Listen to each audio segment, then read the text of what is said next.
여러분 반갑습니다. 해커스 중국어의 옴경입니다. 2017년 2월 12일 총평 강의로 인사드립니다. 시험 끝나고 나면 이 전체 난이도가 어땠는지 궁금해하시는 학우님들이 굉장히 많으신데요. 우리 해커스 풀서비스의 적중 강의와 총평 강의를 통해서 정리하는 시간 가져보도록 하겠습니다.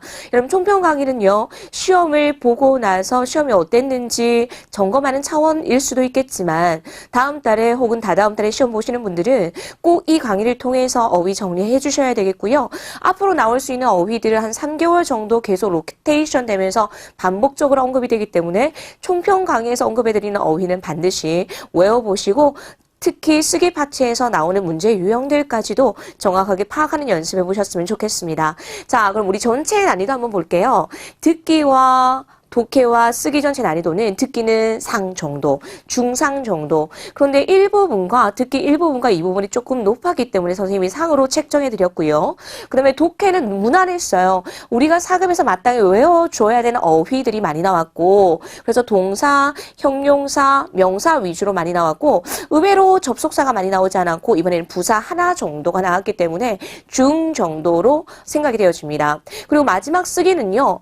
역시 해커스 교재 정말 잘 만들어진 것 같아요. 그리고 제가 여러분들에게 강조해드리는 적중 강의에서도 상당수 거의 모두 해커스 교재 쓰기 파트 쓰기 제2부분과 그리고 제가 여러분들에게 강조해드렸던 프린트물 있죠. 그런 데에서 다 나와서 웬만큼 다 작문도 하셨을 것이고 어순 배열도 해보실 수 있었을 것입니다. 그래서 난이도 중으로 생각이 되어집니다. 그래서 상, 중, 중으로 전체 내용 정리해드렸고요. 자, 구체적으로 듣기와 독해와 쓰기에서는 어떠한 문제들이 조금 어려웠는지 그리고 마땅히 외워야 될 어휘들을 정리해드리도록 하겠습니다. 자, 듣기 제1부분 한번 보시죠. 난이도 상이고요. 왜 상이었냐면 주어진 보기의 문장이 좀 길었어요. 그리고 어휘도 조금 어려웠던 그냥 일반적으로 나오는 바꿔서 나오는 표현이나 이런 거에도 상중하가 있는데 하의 의미인 단어들이 나오기보다는 중상 정도의 어휘들이 굉장히 많이 나왔습니다. 그래서 어휘들 마치 시험 보는 것처럼 선생님이 쭉 한번 정리해 드릴 거거든요. 어떤 어휘를 내가 듣지 못했고 체크를 못했는지에 대해서 숙지해 보실 수 있어야 되겠어요. 그래서 주어진 문장과 제시어가 평소와 달리 다소 길고 어려웠고 보기의 내용을 먼저 이해하는 부분에서 항상 선생님이 그랬죠. 그냥 듣는 것이 아니라 보기를 먼저 확인하셔야 됩니다. 이 내용에서 마땅히 들어야 될 내용, 핵심 키워드를 먼저 파악을 하셔야 됩니다. 라고 말씀드렸는데 보기의 지문을 보는 것조차 이것을 이해하는 것조차 시간이 조금 걸리셨을 거예요. 그래서 난이도 상이라고 생각이 되어졌고요. 자, 그러면 문제 유형. 마지막 문제. 운동선수의 실제 능력이 승패를 결정합니다. 여러분 운동선수 정도는 아실 거예요. 运动员的 여러분 이런 어휘들이 어려웠다라는 거죠. 실제 능력 이런 것들 여러분 实际能力 이런 어휘들이 조금 어려웠을 거예요. 보기에 나왔었어요. 运动员的实际能力가 결정합니다. 决定 그리고 난이도 상인 어휘. 여러분 지다 뭐 있어요 여러분? 수가 있었고요. 그 다음에 수의 반이어 뭐 있습니까 여러분? 이기다, 이인까지 나왔어요. 이런 제시어들이 여러분께서 조금 체감하시기 어려웠었을 거예요. 实际能力决定输赢 이거요. 运动员的实际能力决定输赢까지 들어갈 수 있겠어요. 그래서 운동선수의 실제 능력이 이기고 지는 것을 결정합니다. 라는 제시어가 나왔어요. 그럼 이 내용이 일치하는지 불일치하는지 여부에 대해서 살펴보셔야 되겠죠. 근데 실제 음원에서는 뭐라고 했냐면 우리 승패를 결정하는 것은 운동선수의 실지 능력이 언급이 됐어요. 이것도 중요하지만 그것보다 더 중요한 건 그것도 실제 능력도 중요하지만 더 중요한 것은 두 가지 키워드를 들으실 수 있어야 되겠습니다. 선수의 침착함과 그리고 자신감도 필요합니다. 이런 제시어들이 나왔어요. 자, 그러면 여러분 침착감 어떤 제시어 들으셔야 될까요? 렁징이겠죠. 이런 제시어들이 언급이 되었고 그 다음에 자신감, 自信 이런 두 개의 키워드를 들으실 수 있어야 됩니다. 그래서 实际能力도 중요했지만 필요한 것은 冷静라는 제시어와 自信 자신감도 필요하다고 했기 때문에 일치할까요? 불일치함을 할 수 있겠죠. 이런 제시어들이 비교적 보기에 지문이 길었고 그리고 언급된 제시어들이 비교적 어려웠기 때문에 여러분들이 어휘 싸움이라고 생각이 들어집니다. 중요한 사급 어휘들은 마땅히 그냥 내가 보고 이해한다 라기보다는 그것들을 정확하게 듣고 그 키워드를 잡을 수 있는 훈련들을 해보실 수 있어야 되겠네요. 그래서 이런 제시어들이 열문항이 많이 나왔기 때문에 조금 비교적 어려우셨을 거예요. 자, 그럼 핵심 포인트는 먼저 무엇을 확인해 주셔야 될까요? 중요합니다, 여러분. 보기를 파악할 수 있는 시간을 확보하셔야 되겠고요. 그 다음에 듣기 내용의 핵심 키워드, 중요한 키워드를 잡는 연습들을 꾸준히 해보실 수 있어야 되겠네요. 자, 듣기 제2부분 난이도 역시 상이었어요. 자, 일상생활과 관련된 내용이 자주 거의 다 출제가 되고 있고 그리고 대화, 자와 관련된 세부 내용을 묻는 질문이 출제가 되고 있습니다. 자, 그런데 이번에는 여러분 시험이 골고루 나왔어요. 거의 보면 15문항 이상이 뭐에 관련된 내용이 나오냐면 구체적인 행동에 관련된 문제가 나오고 있어요. 동작이 나오거나 아니면 상태 상황. 이번에도 역시 상태 상황의 문제들이 대다수 나왔습니다. 하지만 구체적인 행동과 상태 상황 말고도 장소에 관련된 문제도 나왔고요. 그리고 이번에는 여러분 시간에 관련된 이야기도 나왔어요. 량디엔 이런 것들요. 시간에 관련된 이야기도 나왔고 그리고 가격은 1년에 한 번 정도밖에 나오지 않거든요. 거의 보면. 근데 가격에 관련된 제시어도 나왔습니다. 4块5毛 지우개와 만년필을 사는데 얼마예요? 라고 해서 4块5毛钱이런 제시어들까지 언급이 됐다라는 거죠. 그래서 장소, 시간, 가격과 골고루 다양한 문제들이 언급이 되었습니다. 듣기 제2부분에서는 당연히 무엇을 확인하셔야 될까요?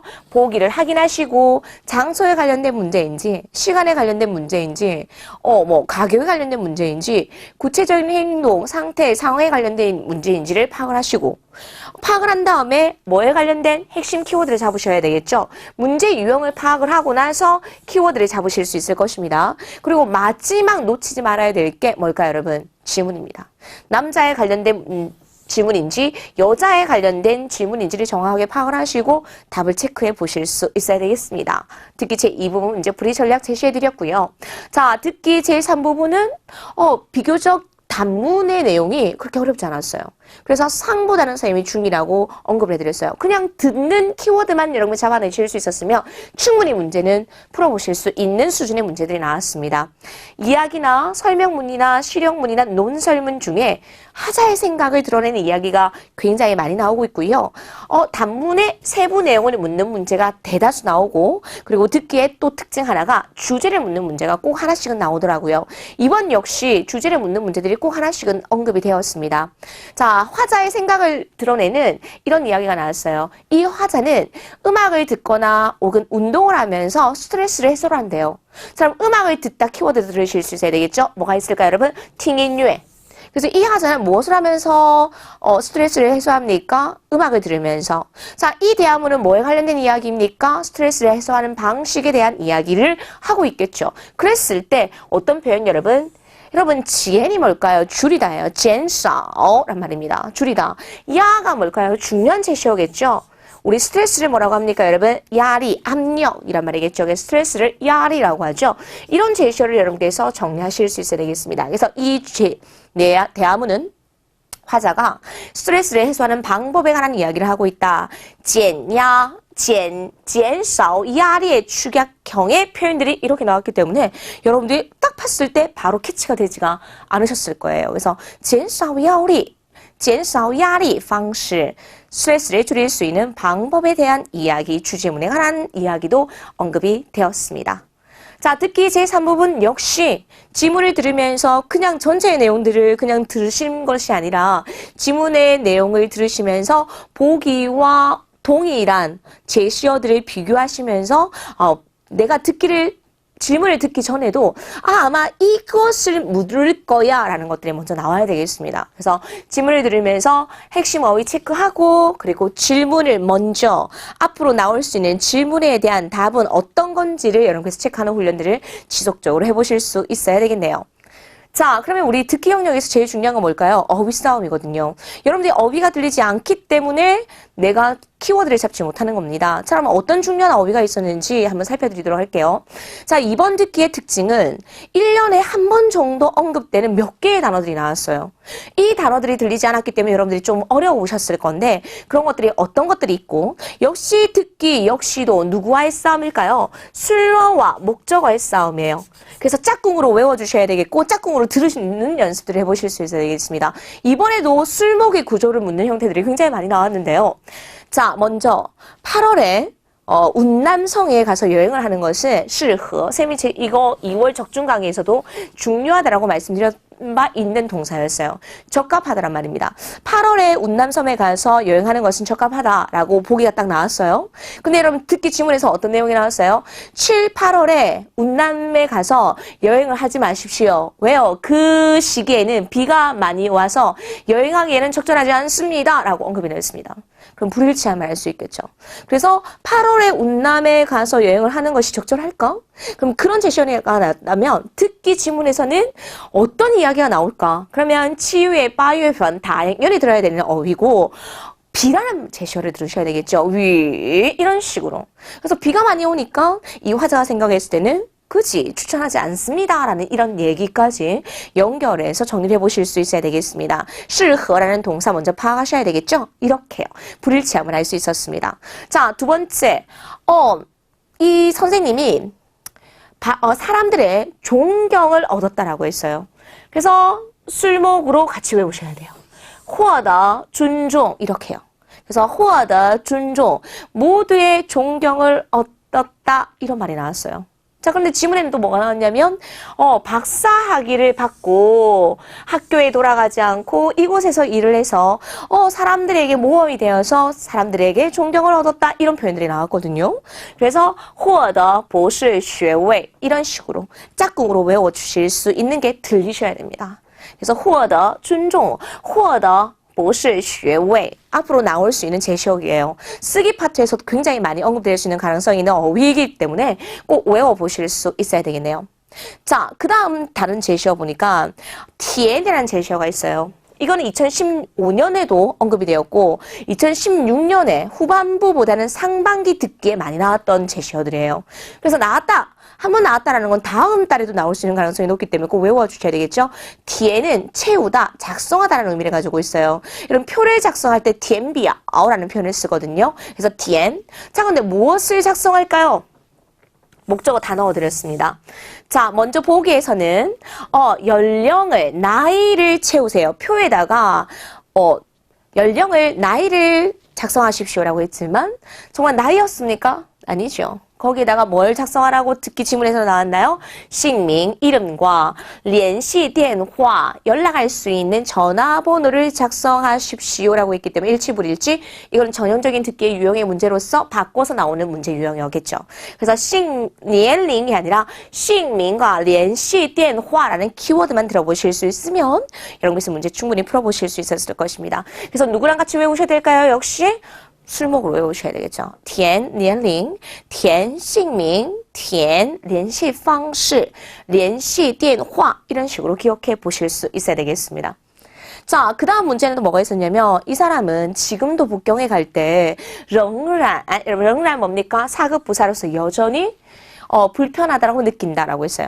이전에 북경에 갈 때는 20시간이 걸렸다. 20多个小时이라고 했어요. 근데 지금은 坐高铁, 高铁가 뭘까요, 여러분? 고속열차예요. 듣기에 이런 제시어들이 굉장히 많이 나옵니다.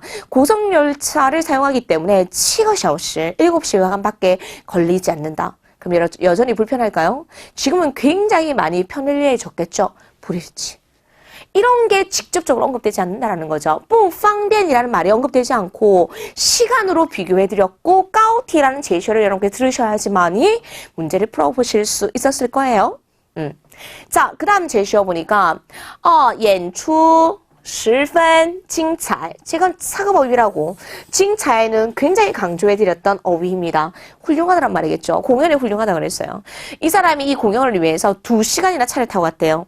그래서 피곤하지만 공연이 너무나 훌륭했기 때문에 전혀 피곤함을 느끼지 않았다라는 이런 이야기가 나왔거든요. 그래서 表演十分精彩 일치함을 알 수 있겠죠. 그래서 보기에 나오는 어휘들만 알아도 마땅히 들어야 될 제시어가 무엇인지를 파악을 한 다음에 듣는다면 이런 중요한 바꿔서 나오는 표현이나 그리고 혹은 또 상반되는 의미를 가지고 있는 어휘들이나 이런 것들이 정확하게 들으실 수 있었을 것입니다. 자, 그 다음에 여기에 있는 우리 먹거리가 보편적으로 보변 이런 어휘들이 어려웠을 거예요. 이런 어휘들이 없었다면 여러분 그냥 굉장히 빠른 속도로 해석해내실 수 있었을 거예요. 이런 어휘들이 믹스돼서 나왔기 때문에 조금 많이 어려우셨을 것입니다. 보편적으로 뭐가 있냐면 TN이라고 나왔어요. 자, TN이라는 제시가 딱 나왔을 때 저는 생각을 했어요. 정말 달까? 어떤 맛에 관련된 제시어가 바꿔서 나올 수도 있겠고 동일하게 달달한 어휘가 나올 수 있겠구나라는 것을 여러분께 스케치를 해주셔야 된다는 거죠. 자, 그런데 지문에는 뭐가 나왔습니까? TM 말고 뭐 나왔을까요? 라가 나왔다라는 거죠. 그래서 다음 시험 준비하실 때는 분명히 맛에 관련된 제시어들도 나올 수 있다. 그래서 이런 어휘들을 연결해서 같이 외워보실 수 있어야 되겠네요. 달다, TM, 맵다, 라까지 점검해 보시면서 불일치함을 알 수 있겠습니다. 여러분 어때요? 듣기의 내용들이 어렵기만 했지만 저랑 같이 제시어를 보니까 마치 정말 시험 다시 보시는 것처럼 그거였구나. 내가 거기서 이런 답안들을 체크를 못했구나 라는 느낌이 드실 거예요. 그래서 어휘 꼭 정확하게 내가 이런 것들을 발음해서 읽어낼 수 있고 듣는 연습들을 해코스 교재가지고 지속적으로 해보실 수 있어야 되겠습니다. 자, 이거는 제가 듣기에서도 굉장히 많이 그리고 총평 강의에서도 적중 강의에서도 굉장히 많이 강조해드렸던 어휘입니다. 잉, 핀, 지원하다라는 의미를 가지고 있는데요. 계속 나오고 있어요. 2016년 12월부터 계속 11월, 12월 계속 지금 언급되고 있는 제시어입니다. 잉핀, 지원하다는 의미로서 난이도 상에 해당하는 어휘입니다. 잉핀. 그렇죠. 그래서 어떤 회사를 지원할 때는 태도가 지지 사급 어휘 여러분. 보세요. 내가 알고 있는 어휘들보다는 좀 더 난이도가 높은 어휘들이 언급이 있다는 것을 느끼시죠? 이런 어휘들이 굉장히 중요합니다. 그래서 지원을 할 때는 적극적인 태도가 필요하다라고 했어요. 그래서 경험이 부족하더라도 지원을 할 때는 태도가 적극적이어야만 한다. 그래서 일치함을 알 수 있겠죠. 잉핀, 지지라는 제시어만 알아도 충분히 문제 풀어보실 수 있었을 것이고요. 자, 마지막 조금 전에 제가 보여드렸던 运动员的实际能力决定输赢 그럼 사급 어휘겠죠. 이런 제시어들이 나왔어요. 어려웠죠. 그래서 수잉이라는 제시어 이기다, 지다, 이기다 이런 제시어 기억하셔야 되겠고요. 그것뿐만 아니라 실제 능력뿐만 아니라 冷静, 냉정함과 그리고 自信, 자신감도 필요하다. 그래서 우리 듣기 제1부분에서 중요하게 마땅히 외워주셔야 될 어휘들, 동사, 목적어의 호응 구조나 그리고 중요한 어휘들 다시 한번 쭉 한번 정리해 드렸습니다. 항상 제가 듣기 제1부분 끝나고 나면요. 학생들이 질문해요. 선생님 이번에는 X가 많았습니까? 일치 불일치가 어떤 균형으로 나왔습니까? 라고 물어본다면 이번에도 역시 5대5예요. 일치하는 거 5문항 그리고 불일치하는 문항 5문항 이렇게 딱 나왔었어요. 참고해 보시면 되겠고. 자, 2부분 3부분에서 가끔 1년에 한 번씩 나오는 그런 제시어들이 있었어요. 그래서 이런 것들도 중요한 것도 샘 포인트 한번 잡아드리도록 할게요. 사급 어휘입니다. 여러분 카메라를 뭐라고 할까요? 짜오샹지? 근데 짜오가 생략이 됐어요. 그리고 2016년 쌤이 여러분들이 총평 강의에서 언급해드렸는데 대사관을 뭐라고 하죠? 여러분 일반적으로 다시관이라고 해요. 근데 2016년 12월에 시관이라는 제시어가 나왔는데 동일하게 이번에도 시관이라는 제시어가 나왔다라는 거죠. 그래서 기본적인 어휘를 암기하되 그것에서 간략하게 쓰는 표현들까지 여러분께서 숙지해 보실 수 있어야 되겠습니다. 짜오샹지 대신에 뭐가 나왔냐면 샹지가 나왔어요. 카메라. 자, 2대의 카메라가 있었어요. 그러면서 이 2대의 카메라는 어떤 차이점이 있을까? 우리 종업원에게 물어보자. 이런 제시어가 나왔어요. 그래서 이 두 사람은 누구에게 물어볼까요? 라고 해서 정답 뭡니까 여러분? 쇼호유엔 나왔겠죠. 그래서 저는 지난달에 시험을 굉장히 많이 분석을 합니다. 그래서 다음 달 총평 강의도 적중 강의도 여러분들에게 제시해드리고요. 자, 여러분 照相机 두 대의 카메라 다음 달에 나올 수 있어요. 그 다음에 차이점 제가 강조해드리죠. 이 두 대의 카메라는 별다른 차이점이 없어. 이런 것들을 쓰기에 적용해 보실 수 있어야 되겠고, 자 여러분 종업원이 카메라 두 개를 소개하는 그림이 나올 수도 있어요. 그래서 소호유엔까지 연결해서 외워보실 수 있어야 되겠습니다. 1200자 단어장은 나중에 공부하셔도 돼요. 근데 우선순위에 단어가 있는데 이런 단어이지 않을까요? 그래서 이런 어휘들을 먼저 여러분께서 숙지해 보실 수 있어야 되겠습니다.相机, 照相机의 축약형이고요. 그 다음에 취비의 4급 자주 언급되는 쓰기체 이 부분에서 자주 언급되는 단어이고, 수호 유엔도 출제된 바 있는 어휘이기 때문에 이런 어휘들을 활용해서 문장까지 적용할 수 있도록 훈련해 보실 수 있어야 되겠습니다. 수호 유엔이었어요. 자, 그 다음에 2015년과 2016년에는 언급되지 않았어요. 2014년에 한번 제시어로 나왔던 어휘. 지우개 같은 거 잘 많이 안 외우시죠? 그럼 나왔어요, 듣기에. 그래서 학생들이 이런 걸 딱 놓친다라는 거죠. 가격을 물었어요. 시앙피 지우개하고 깡비 만년필을 샀어요. 아주 기초적인 어휘이지만 기초가 약하신 분들은 이런 것들을 놓칠 수 있겠죠. 그래서 이런 어휘들까지 보충해 보실 수 있어야 되겠습니다. 시앙피 지우개였고요. 깡비 만년필이었습니다. 자, 매달 2016년에 한 번도 빠짐없이 듣게 나왔던 제시어가 있죠, 여러분. 뭐 있습니까, 여러분? 시간제 여유가 되다, 라이너지. 시간제 여유가 되지 않는다, 라이부지가 있었죠. 자, 이것들이 1년에 한 두세 번 정도 난이도 상의 어휘로 바꿔서 나옵니다. 그냥 똑같이 라이부지나 라이더지로 언급이 돼서 보기에 나오는데 1년에 두세 번 정도 바꿔서 나오는데 이번에 그렇게 바꿔서 나왔다는 거죠. 라이부지 대신에 뭡니까 여러분? 간부상 이런 게 있어요. 간이 따라잡다. 제 시간에 이르다란 말입니다. 그러면 간부고라이는 제 시간에 도착하지 못한다란 말이에요. 비행기가 5点起飞, 5시에 이륙을 하는데 지금 출발해도 라이부지가 보기에 나왔던 제시어고 듣기에는 뭐가 나왔냐면 간부고라이 이런 제시어가 나왔다는 거죠. 여러분들이 간이라는 동사를 모를 수 있어요. 그래서 두 가지의 비슷한 유형의 어휘를 같이 기억해 보실 수 있어야 되겠습니다. 굉장히 중요합니다. 来不及, 赶不上 혹은 赶不过来 똑같은 다 의미예요. 제 시간에 도착하지 못한다, 이르지 못한다, 시간적 여유가 되지 않는다 라는 표현이겠죠. 来不及, 赶不过来까지 기억해 보실 수 있어야 되겠습니다. 어려웠을 거예요. 자, 그 다음에 듣기에는요. 중국 사람들의 전형적인 습관이 나오고 있습니다. 중국 사람들은 12시부터 2시까지 쉬는 시간이거든요. 점심시간. 이 점심시간을 뭐라고 하냐면 오시오라고 합니다. 점심 쉬는 시간, 오시오. 그래서 할머니한테 지금 전화하면 할머니가 지금 점심시간에 쉬는 걸 방해할 수 있어. 그래서 오시오가 끝나고 나면 2시쯤에 전화하자 이런 이야기를 합니다. 그래서 오시오 지금 하고 계시니까 점심 쉬는 시간을 취하고 계시니까 2点, 2시에 전화하자.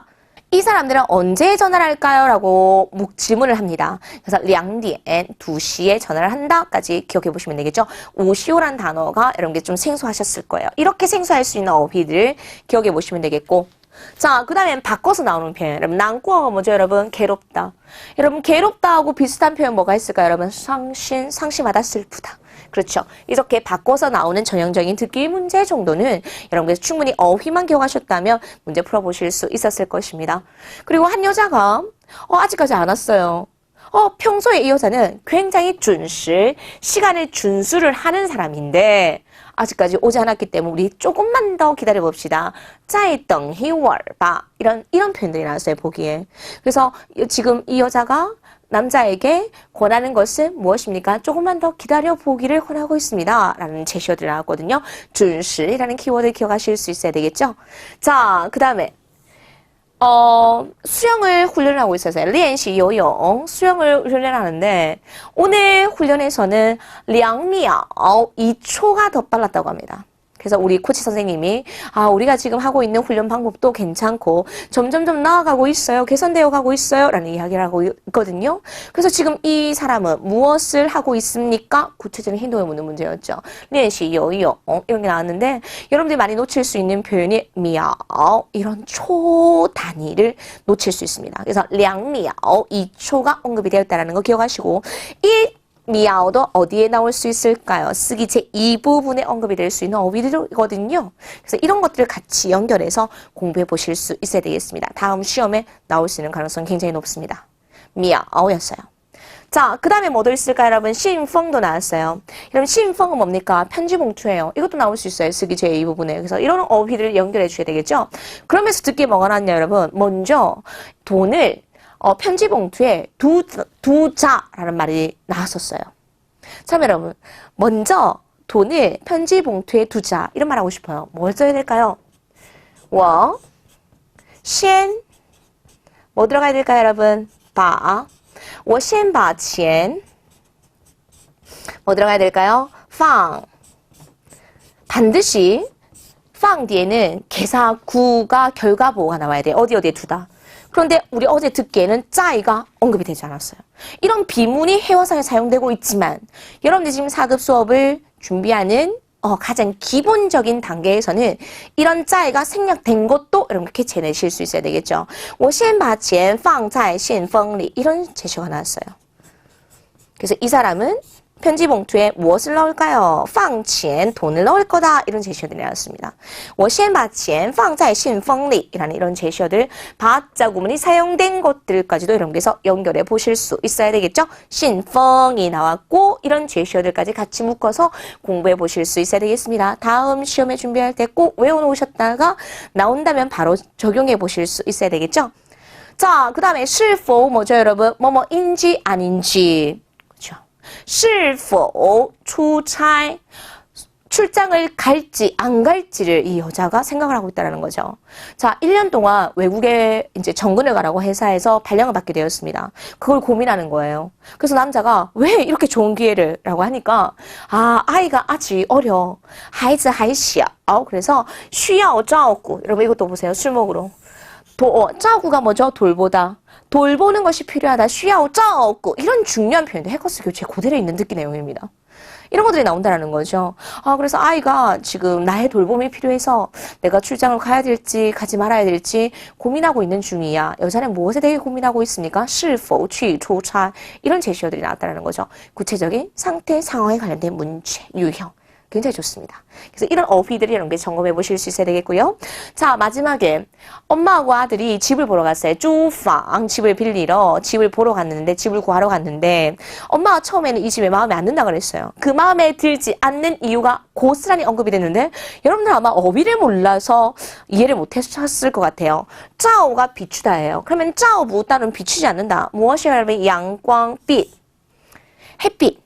햇빛이 비치지 않아서 엄마는 이 집에 대해서 처음에는 마음에 들어하지 않았습니다. 라는 제시어들이 나온다는 거죠. 그래서 이런 것들이 좀 어려웠을 거예요. 샹비, 깡비, 기초가 탄탄하다면 알 수 있었겠지만 기초가 약하신 학우님들은 모르셨을 것이고 중국 생활 습관에 대해서 오시오 점심시간 쉬는 시간을 몰랐다면 이런 어휘를 못 들으셨을 것이고 짜오라는 동사 몰랐다면 짜오보다 양광 햇빛이 비춰지지 않는다라는 이런 제시어들이 들리지 않았겠죠.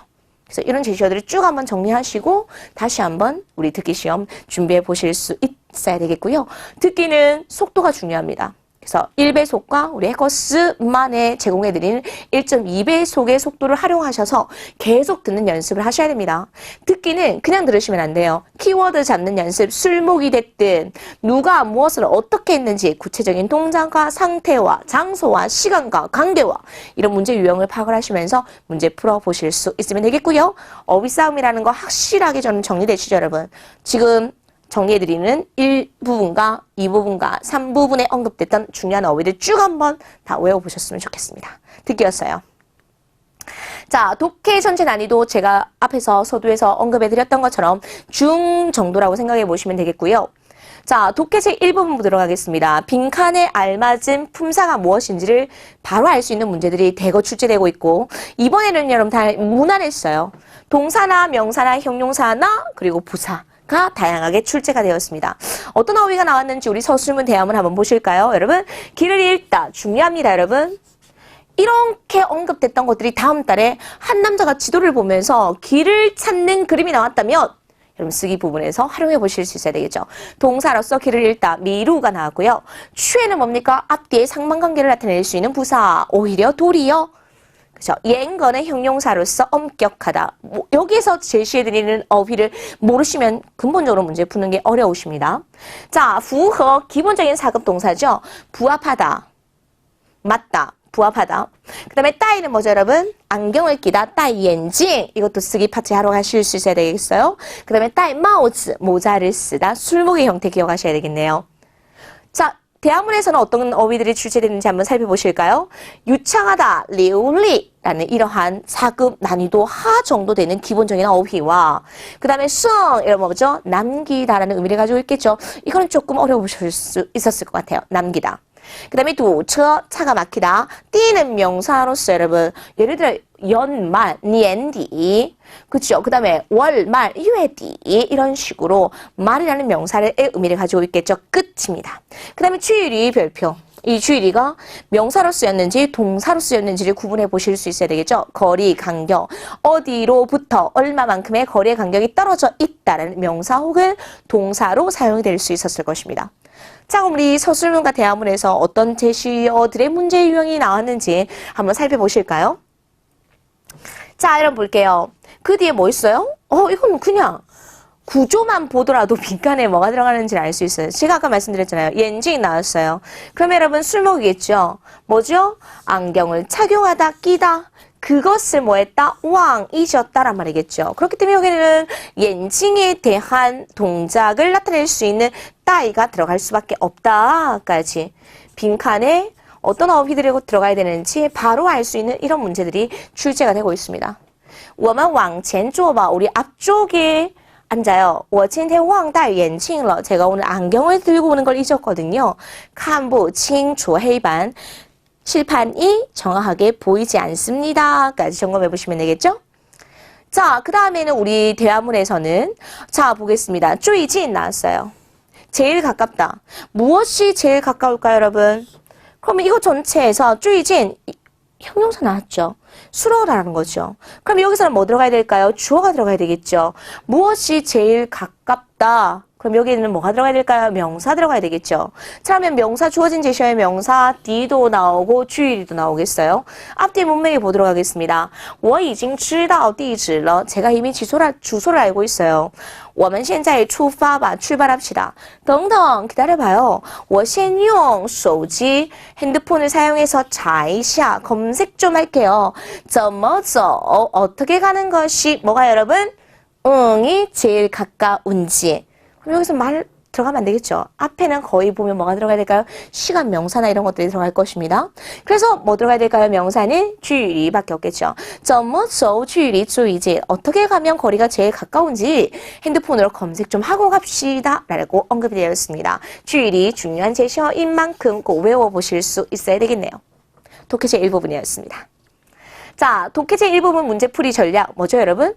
5개 주어진 제시어에 무엇을 파악하셔야 될까요? 품사 모르시면 절대로 안 되겠고요.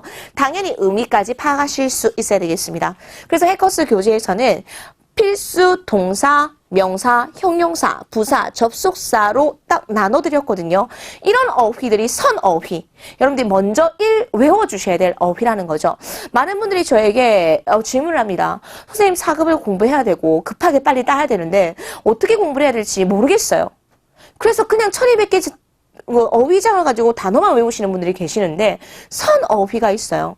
먼저 쓰기 파트에 나오는 어휘들 외워보시고 그 다음에 이제 독해로 들어오셔가지고 필수, 동사, 명사, 형용사 이런 것들을 연구해서 외워주셔야지만이 문제에 바로 적용을 해보실 수 있겠습니다. 그래서 반드시 주어진 제시어 모르는 거 있으면 안 되겠고요. 꼭 10개의 주어진 제시어의 품사와 어휘를 파악할 수 있을 만큼 어휘량은 늘려주시고 그 다음에 문제풀이 적용까지 들어가실 수 있어야 되겠네요.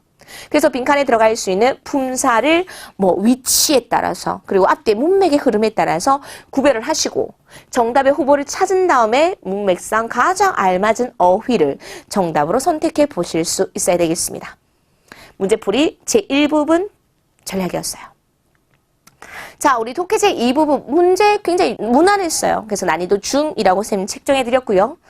출제 경향은 보기에 있는 앞뒤 접속사의 호응 구조에 관련된 문제가 한 4문항 정도 기본적으로 출제되고 있고, 그리고 이번에도 역시 동작의 흐름, 시간의 흐름, 지시대명사의 사용이 이번에는 3문항이나 벌써 나왔고, 그리고 원인과 결과 전형적인 문제 유형이죠. 이런 논리관계를 묻는 문제가 언급이 되고 있습니다. 자, 이번에 접속사 어떤 문제 나왔을까요, 여러분? 앞뒤 상반관계 부구어, 但是, 可是 전형적인 문제죠. 자, 그다음에 가정을 나타낼 때 루구어도 나올 수 있지만 루구어 주절에 뭐뭐더 화, 만약에 뭐뭐 한다면 이런 표현도 들어갈 수 있겠고, 그 다음에 조건을 나타내는 不管 A 또 B도 나왔습니다. A에 관계없이 뭐뭐 하다. 이런 것들이 먼저 단서가 될 수 있겠다는 거죠. 그리고 원인 결과, 시간의 흐름, 지시대명사의 활용 등에 관련된 문제들이 출제가 되었습니다. 자, 지금 제가 제시해드리는 문제는요, 2016년 12월에도 고스란히 이 접속사가 사용이 돼서 언급이 되었습니다. 어떤 것들이 있는지 한번 보도록 하겠습니다. 자, A번 볼게요.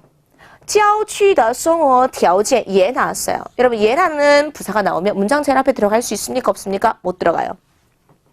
变더 변했대요. 점점점 좋게 변했다고 합니다. 교회 생활 조건도 점점점 좋게 변했다고 합니다. A번 문장 제일 앞에 들어갈 수 있을까요? 안 된다라는 거죠. 자, B번 보도록 하겠습니다. 여러분, 随着 나왔어요. 发展, 쉼표 찍고 그 뒤에 내용 나와야 된다고 말씀드렸죠. A함에 따라 어떤 내용이 나올 거예요? 그렇죠? 자, 오늘 C번 보겠습니다. 인츠가 뭐죠? 그러므로, 그래서 결과를 나타내는 접속사예요. 문장 제일 앞에 들어갈 수 있습니까? 못 들어가요. 그럼 여기서 문장 제일 앞에 들어갈 수 있는 제시어는 뭐밖에 없을까요? B밖에 없다라는 거죠.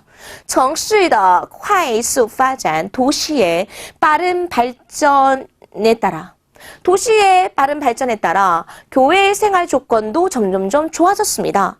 그렇죠. 그래서 B와 누가 호응이 될까요? A. 그래서 随着 뭐뭐함에 따라는 제시어가 듣기에도 많이 나오고 독해에도 굉장히 많이 언급되고 있습니다. 그래서 이것이 원인이 되어서 그러므로 因此 들어가야 되겠죠. 很多人都愿意去郊区 교회에 가서 买房 집을 사는 것을 원합니다. 라고까지 들어가야 되겠죠. 그래서 원인, 결과의 논리 구조까지 복합되어서 만들어진 문제 유형 B, A, C까지 점검해 보시면 되겠죠. 随着城市的快速发展，郊区的生活条件也变得越来越好了，因此很多人都愿意去郊区买房. 이렇게 자연스럽게 읽으시면서 중국어의 자연스러운 어감도 훈련해 보실 수 있겠습니다. 독해체 이 부분이었죠. 자, 그러면 문제 유형은 뭡니까? 딱 5가지의 논리 구조만 생각합시다. 첫 번째, 마땅히 외워야 될 접속사의 호응 구조는 외운다. 그렇죠? 호응 구조 외우셔야 되겠어요. 그 다음에 항상 원인과 결과를 잡아주시는데, 여러분, 접속사의 의미를 파악을 못하면 대충 공부하시면 안 돼요. 그래서 접속사의 의미를 파악해 주셔야지만이 이것이 원인이 되고 이것이 결과가 된다는 것도 파악해 보실 수 있을 것이고요.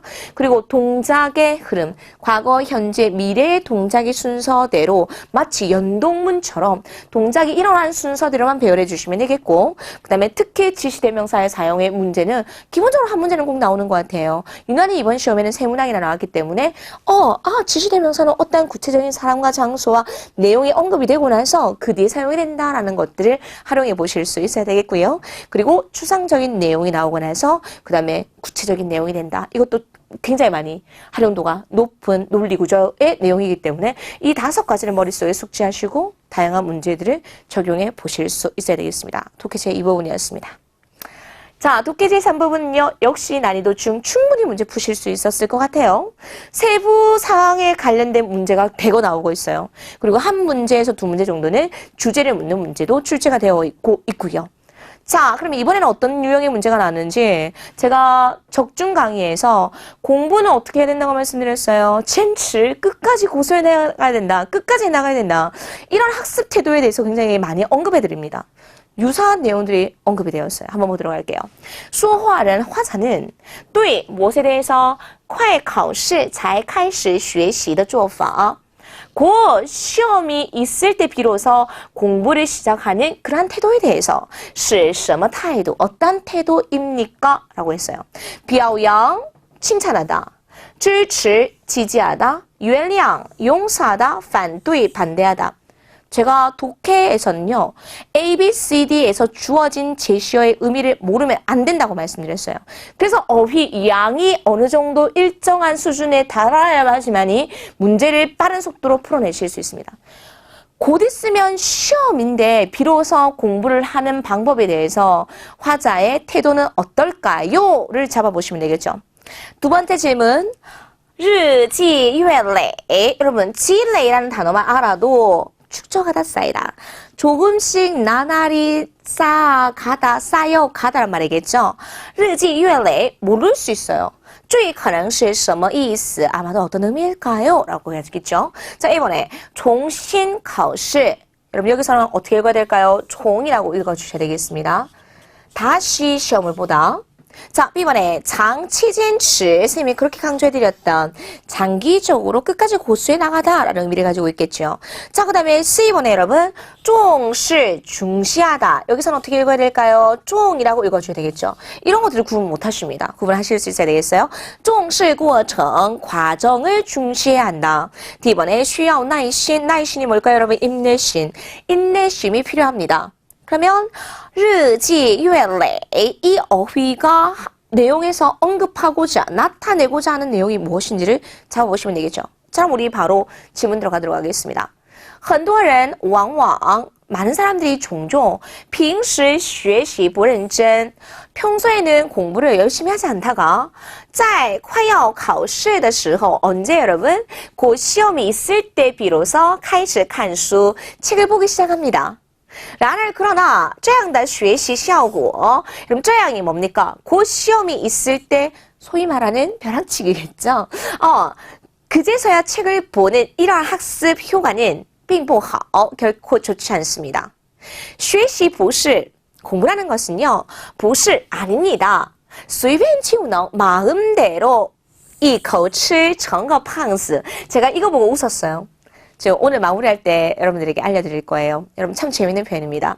一口吃成个胖子. 여러분, 한 숟가락 먹었다고 뚱보가 될 수 있습니까? 아니라는 거죠. 모든 일은 한 번에 되는 것이 없다라는 거예요. 그래서 저는 HSK 4급 시험이 굉장히 좋은 게 시험에 유용한 표현들이 굉장히 많이, 일상생활에 유용한 표현들이 굉장히 많이 나오는데 시험에 고스란히 나오니까 공부를 할 수밖에 없다라는 거죠. 오늘은 서쪽에서 해가 뜨겠네? 이런 것도 여러분, 太阳从西边出来的 이런 게 해화상에서 고스란히 사용이 되는데 시험에서 언급되고 있는 예문이거든요. 그래서 너무 좋은 표현입니다. 한 입 먹었다고 해서 뚱보가 되는 것은 아니라는 거죠. 공부라는 것이 이렇게 해서 결코 되는 것이 아니고 어떻게 해요 여러분? 而是一件日积月累的事情. 어떻게 해요 여러분? 매일 조금씩 쌓아가는 일입니다. 라고 지금 화사의 생각을 이야기했어요. 그럼 여러분 두 번째 문제 풀 수 있겠죠?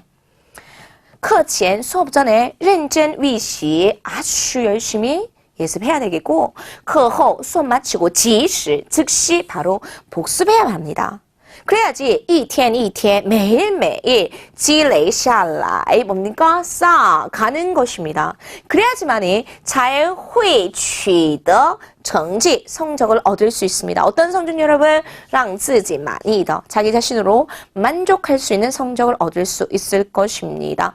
여러분 어떤 말이죠? 벼락치기. 시험이 곧 다가왔을 때 책을 보기 시작하는 이러한 공부 방법은 결코 효과가 좋지 않고 어떻게 된다고 여러분?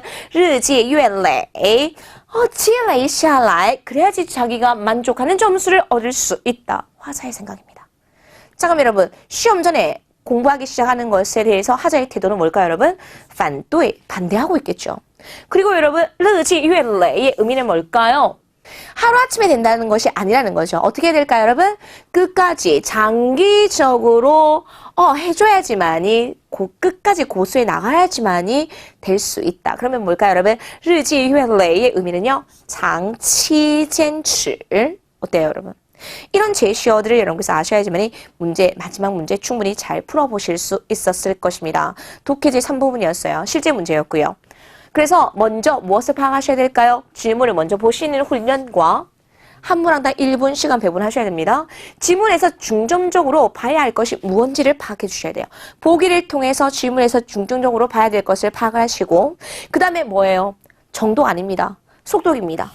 뭐 잡으셔야 될까요? 주술목 잡으시면서 수로 위주로 포인트만 잡아보실 수 있어야 되겠고 유사한 표현과 혹은 핵심 키워드 바꿔서 나오는 표현들을 찾는 훈련들을 지속적으로 해보실 수 있어야 되겠네요. 독해제 3부분의 문제풀이 전략이었습니다.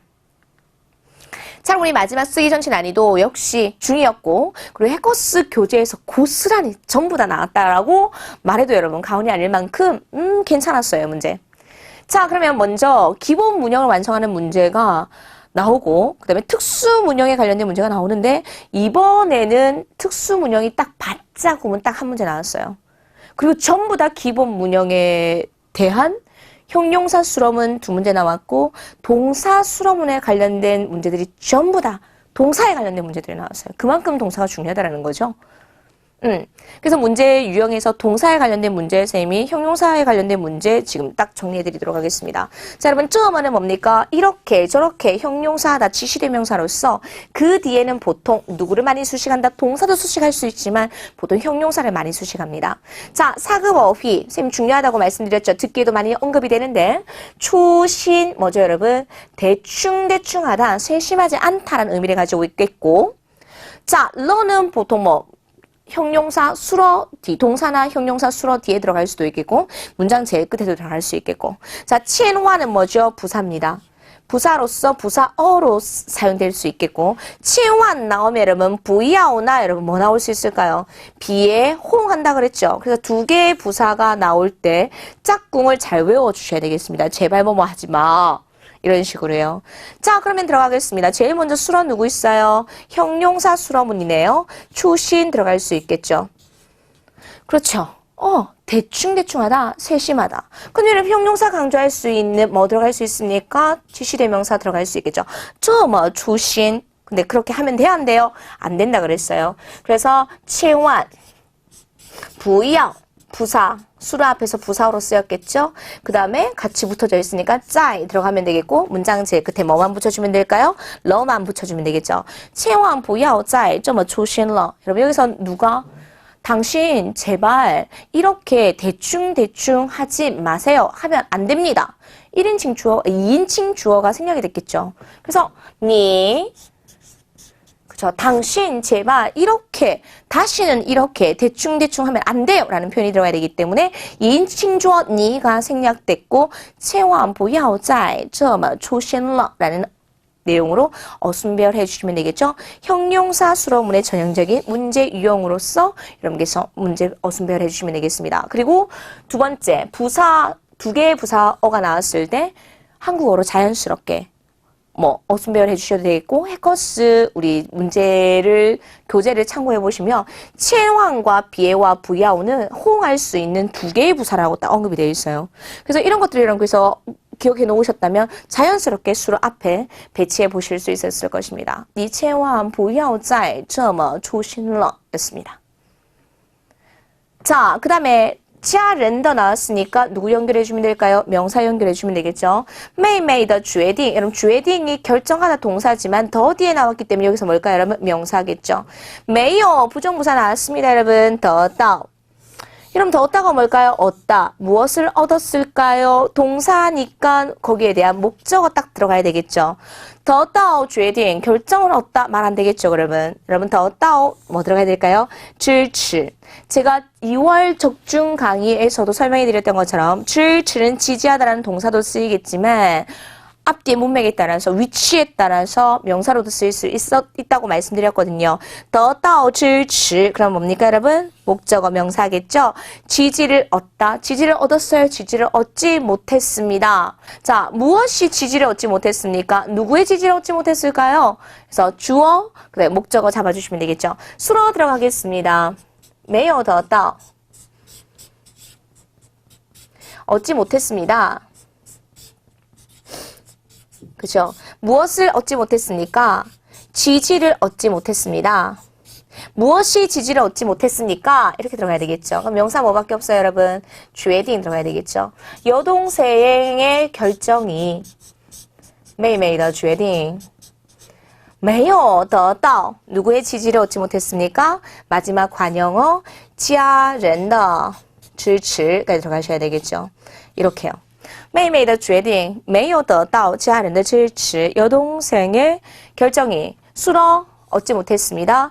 지지를 얻었다, 얻지 못했다. 가족의 지지를 얻지 못했습니다. 까지 어순비를 해보시면 되겠죠?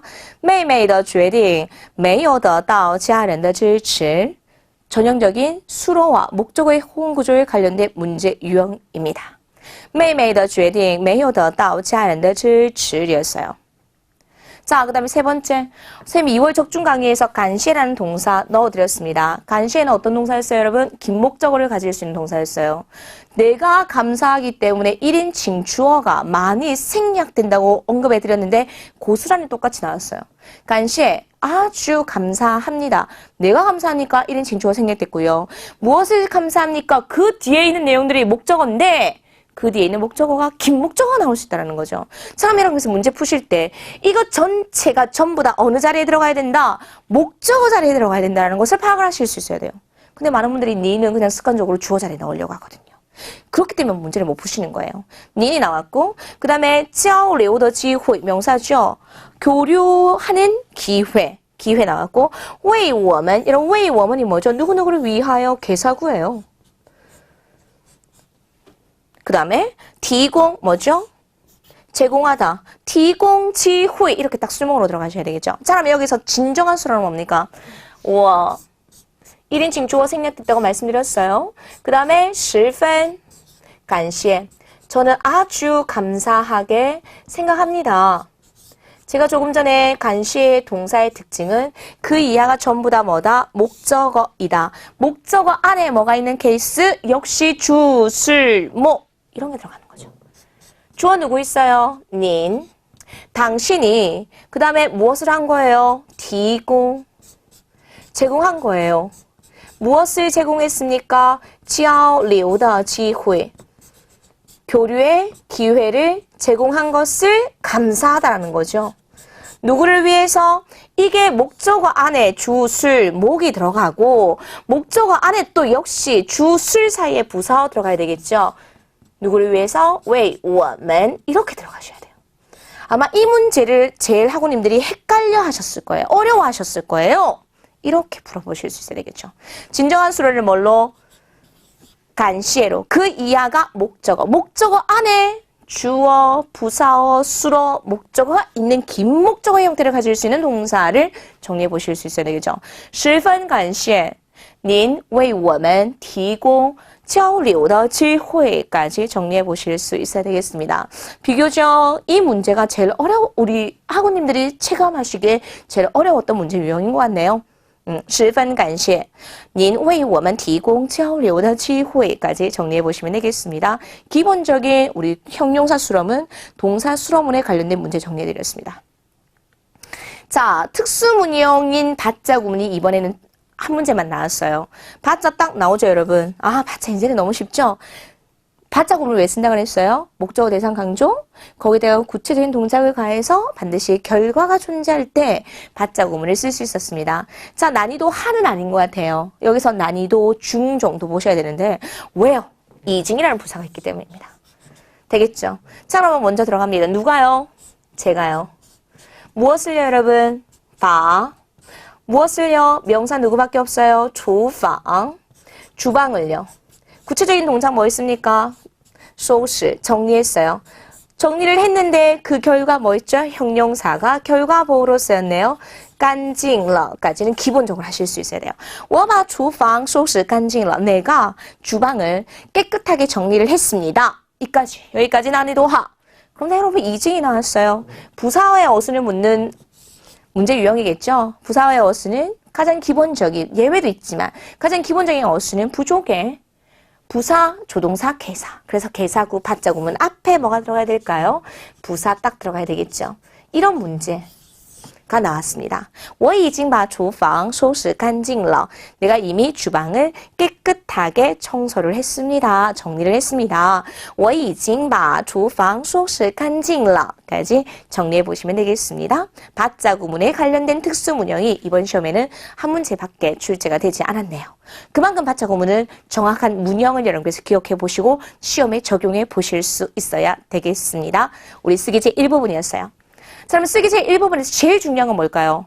어떠한 정확한 수어를 배치하느냐. 수어가 틀리면 이런 문제 틀린 거예요. 우리 조금 전에 봤던 간시에를 수어를 잡으시고 간시에라는 동사의 특징이 긴 목적으로 가질 수 있는 목적어를 가질 수 있는 동사이다.